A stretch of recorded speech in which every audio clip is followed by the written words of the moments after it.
All right, so we left off right where Simon talks about going out into the dark alone, and he says, I wanted to go to a place I know. What place? Just a place I know, a place in the jungle. He hesitated.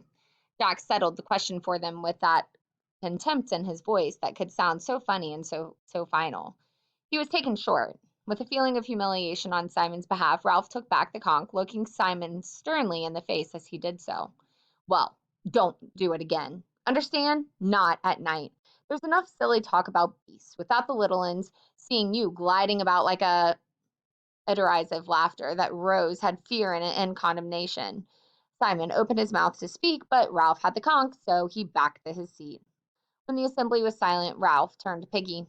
Well, Piggy? There was another one. Him. The little uns pushed Percival forward, then left him by himself. He stood knee-deep in the central grass, looking at his hidden feet, trying to pretend he was in a tent. Ralph remembered another small boy who had stood like this, and he flinched away from the memory.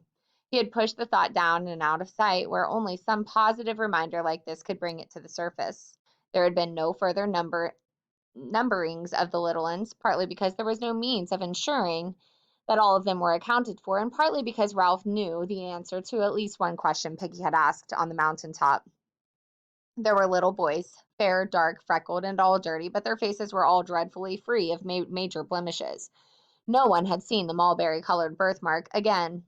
But that time Piggy had coaxed and bullied, tactically, admitting that he remembered the unmentionable. Ralph nodded to Piggy. Go on, ask him. Piggy knelt, holding the conch. Now then, what's your name? The small boy twisted away into his tent. Piggy turned helplessly to Ralph, who spoke sharply. What's your name? Tormented by the silence and the refusal, the assembly broke into a chant. What's your name? What's your name? Quiet! Ralph peered at the child in the twilight. Now tell us, what's your name? Ms. Madison, the vicarage, Harcourt, St. Anthony, Hunt, telephone, As if this information was rooted far down in the springs of sorrow, the little un wept. His face puckered, the tears leapt from his eyes. His mouth opened till they could see a square black hole. At first he was a silent effigy of sorrow, but then the lamentation rose out of him, loud and sustained as the conch. Shut up, you! Shut up! Percival Wemyss Madison would not shut up. A spring had been tapped, far beyond the reach of authority or even physical intimidation. The crying went on, breath after breath, and seemed to sustain him upright, as if he were nailed to it. Shut up! Shut up! For now the little uns were no longer silent. They were reminded of their personal sorrows, and perhaps felt themselves to share in a sorrow that was universal. They began to cry in sympathy, two of them almost as loud as Percival. Maurice saved them. He cried out, Look at me! He pretended to fall over. He rubbed his rump and sat on the twister so that he fell in the grass. He downed badly, but Percival and the others noticed and sniffed and laughed. Presently they were all laughing so absurdly that the big uns joined in. Jack was the first to make himself heard. He had not got the conch and thus spoke against the rules, but nobody minded. And what about the beast? Something strange was happening to Percival. He yawned and staggered, so that Jack seized and shook him. Where does the beast live? Percival sagged in Jack's grip. That's a clever beast, said Piggy, jeering, if it can hide on this island. Jack's been everywhere. Where could a beast live? Beast my foot! Percival muttered something and the assembly laughed again. Ralph leaned forward. What does he say? Jack listened to Percival's answer and then let go of him. Percival, released, surrounded by the comfortable presence of humans, fell in the long grass and went to sleep. Jack cleared his throat and then reported casually. He says the beast comes out of the sea. The last laugh died away. Ralph turned involuntarily, a black, humped figure against the lagoon. The assembly looked with him, considered the vast stretches of water, the high sea beyond, unknown indigo of infinite possibility, heard silently the sough and whisper from the reef. Maurice spoke so loudly that they jumped. Daddy said they haven't found all the animals in the sea yet. Arguments started again. Ralph held out the glimmering conch and Maurice took it obediently. The meeting subsided. I mean, when Jack says you can be frightened because people are frightened anyway, that's all right. But when he says there's only pigs on this island, I expect he's right, but he doesn't know. Not really. Not certainly, I mean. Maurice took a breath. My daddy says there's things, what do you call them, that making squids that are hundreds of yards long and eat whales whole. He paused again and laughed gaily. I don't believe in the beast, of course, as Piggy says. Life's scientific, but we don't know, do we? Not certainly. I mean, someone shouted. A squid couldn't come up out of the water. Could. Couldn't. In a moment, the platform was full of arguing, gesticulating shadows. To Ralph, seated, this seemed the breaking up of sanity, fear, beasts, no general agreement that the fire was all important. And when one tried to get the thing straight, the argument sheared off, bringing up fresh, unpleasant matter. He could see a whiteness in the gloom near him, so he grabbed it from Maurice and blew so loud as loudly as he could. The assembly was shocked into silence. Simon was close to him, laying hands on the conch. Simon felt a perilous necessity to speak, but to speak in assembly was a terrible thing to him. Maybe, he said hesitantly, maybe there is a beast. The assembly cried out savagely, and Ralph stood up in amazement. You, Simon, you believe in this? I don't know, said Simon. His heartbeats were choking him, but the storm broke. Sit down! Shut up! Take the conch! Sod you! Shut up! Ralph shouted. Hear him! He's got the conch. What I mean is, maybe it's only us. Nuts! That was from Piggy, shocked out of decorum. Simon went on.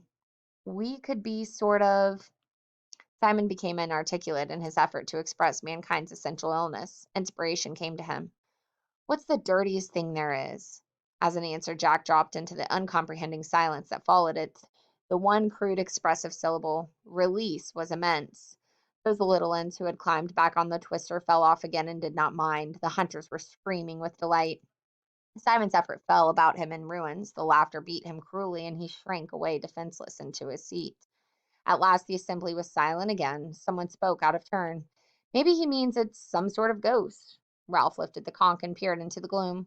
The lightest thing was the pale beach. Surely the little ones were nearer. Yes, there was no doubt about it. They were huddled into a tight knot of bodies in the central grass.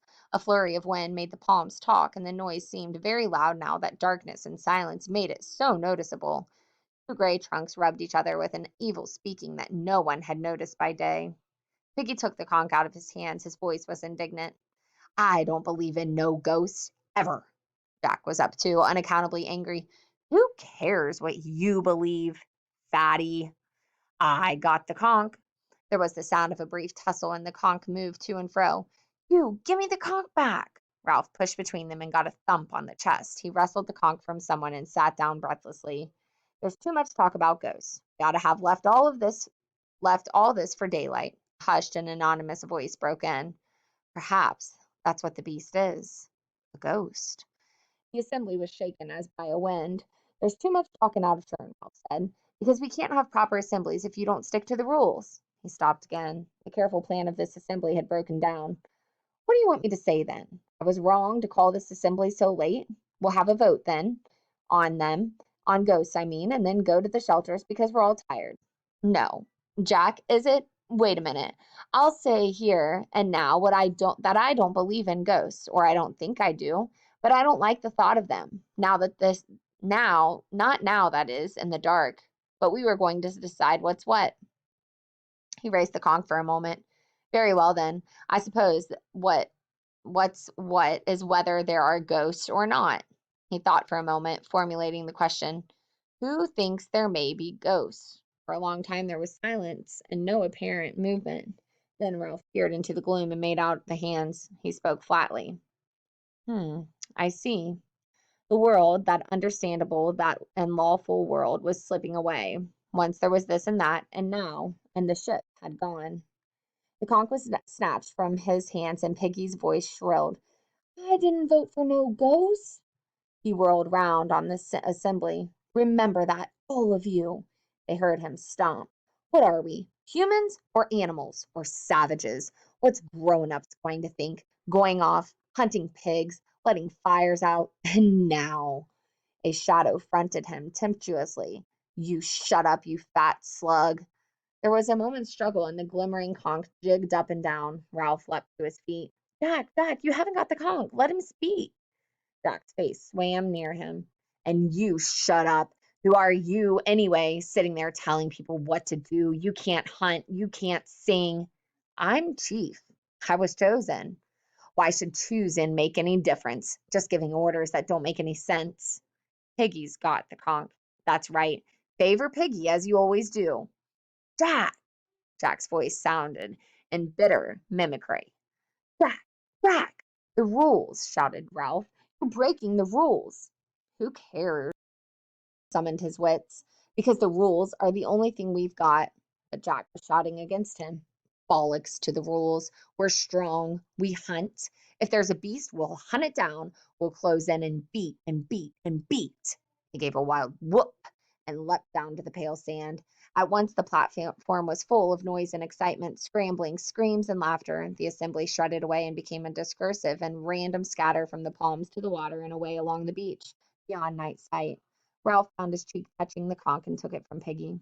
What's grown-ups going to say? Cried Piggy again. Look at 'em.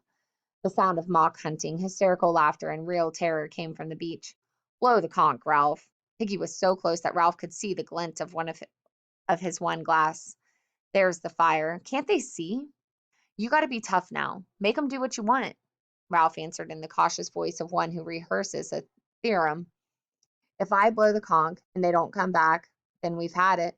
We shan't keep the fire going. We'll be like animals. We'll never be rescued. If you don't blow, we'll soon be animals anyway. I can't see what they're doing, but I can hear.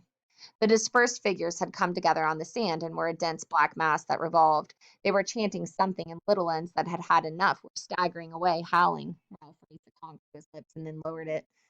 The trouble is, are there ghosts, Piggy? Or beasts? Of course there aren't. Why not? Because things wouldn't make sense. Houses and streets and TV, they wouldn't work. The dancing, chanting boys had worked themselves away till their sound was nothing but a wordless rhythm. But suppose they don't make sense. Not here on this island. Supposing things are watching us and waiting. Ralph shuddered violently and moved closer to Piggy so that they bumped frighteningly. You can't, you stop talking like that. We got enough trouble, Ralph. I've had as much as I can stand. If there is ghosts, I ought to give up being chief. Hear 'em. Oh, Lord. Oh, no. Piggy gripped Ralph's arm. If Jack was chief, he'd have all hunting and no fire. We'd be here till we died. His voice ran up to a squeak. Who's that sitting there? Me, Simon. That lot of good we are, said Ralph. 3 blind mice. I'll give up. If you give up, said Piggy in an appalled whisper, what'd happen to me? Nothing. He hates me. I don't know why. If he could do what he wanted, you're all right. He respects you. Besides, you'd hit him. You were having a nice fight with him just now. I had the conch, said Piggy simply. I had a right to speak. Simon stirred in the dark. Go on being chief. You shut up, young Simon. Why couldn't you say there wasn't a beast? I'm scared of him, said Piggy, and that's why I know him. If you're scared of someone, you hate him, but you can't stop thinking about him. You kid yourself he's all right, really. And then, when you see him again, it's like asthma and you can't breathe. I tell you what, he hates you too, Ralph. Me? Why me? I don't know. You got him over the fire, and you're chief, and he isn't. But he's Jack Merridew. I've been in bed so much I've done some thinking. I know about people. I know about me and him. He can't hurt you, but if you stand out of the way, he'd hurt the next thing, and that's me. Piggy's right, Ralph. There's you and Jack. Go on being chief. We're all drifting and things are going rotten. At home, there was always a grown up. Please, sir, please, miss. And then you got an answer. How I wish. I wish my auntie was here. I wish my father. Ugh, what's the use? Keep the fire going. The dance was over and the hunters were going back to the shelters. Grown-ups know things, said Piggy. They ain't afraid of the dark. They'd meet and have tea and discuss. Then things would be all right. They wouldn't set fire to the island or lose. They'd build a ship. The 3 boys stood in the darkness, striving unsuccessfully to convey the majesty of adult life. They wouldn't quarrel, or break my specs, or talk about a beast. If only they could get a message to us, cried Ralph desperately. If only they could send us something grown up, a sign or something. Then wail out of the darkness chilled them and set them grabbing for each other. Then the wail rose, remote and unearthly, and turned and to an inarticulate gibbering.